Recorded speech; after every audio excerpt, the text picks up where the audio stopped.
আমার এক চাচাতো বোন ছিল। আমি তাকে বড্ড ভালোবাসতাম। যারা আমাদের চ্যানেলে নতুন তারা চ্যানেলটি সাবস্ক্রাইব করে পাশে থাকা বেল বাটনটি অন করে দিন। আব্দুল্লাহ ইবনে উমর রাদিয়াল্লাহু আনহুর সূত্রে একটি হাদিস বর্ণিত আছে। নবী করিম সাল্লাল্লাহু আলাইহি ওয়াসাল্লাম বলেছেন, একবার তিনজন লোক পথ দিয়ে যাচ্ছিল। হঠাৎ বৃষ্টি শুরু হলে তারা একটি পাহাড়ের গুহায় আশ্রয় নিল। হঠাৎ পাহাড় থেকে এক খণ্ড পাথর পড়ে তাদের গুহার মুখ বন্ধ হয়ে যায়। তারা একে অপরকে বলল, আল্লাহর সন্তুষ্টির জন্য করা নিজেদের কিছু সৎ কাজের কথা চিন্তা করে বের করো। তার উসিলা করে আল্লাহর কাছে দোয়া করা হলে হয়তো আল্লাহ তাআলা তোমাদের উপর থেকে এ পাথরটি সরিয়ে দেবেন। তারা প্রত্যেকেই নিজেদের একটি করে ঘটনা বলল। আমি এখানে দ্বিতীয় ব্যক্তির ঘটনা উল্লেখ করছি। দ্বিতীয় ব্যক্তি বলল, হে আল্লাহ, আমার এক চাচাতো বোন ছিল।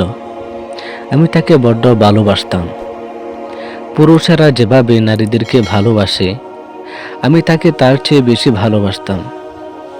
একদিন আমি তার কাছে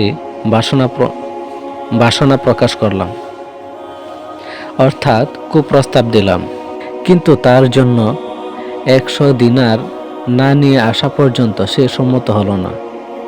চেষ্টা করে আমি তো তা জোগাড় করে ফেললাম। যখন আমি তার পদযুগলের মাঝখানে বসলাম তখন সে বলল, হে আল্লাহর বান্দা, ইয়া আব্দাল্লাহ ইত্তাকিল্লাহ, তুমি আল্লাহকে ভয় করো, অন্যায়ভাবে আমার সতীত্ব হরণ করো না। তখন আমি দাঁড়িয়ে গেলাম।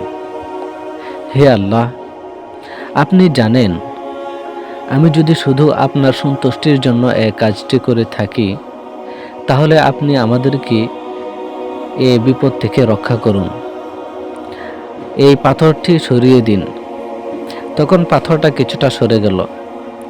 বাকি দুই ব্যক্তিও এরকম সৎ কাজে উসিলা করে তারা দোয়া করলে একটু একটু করে পাথরটা সরে যায়।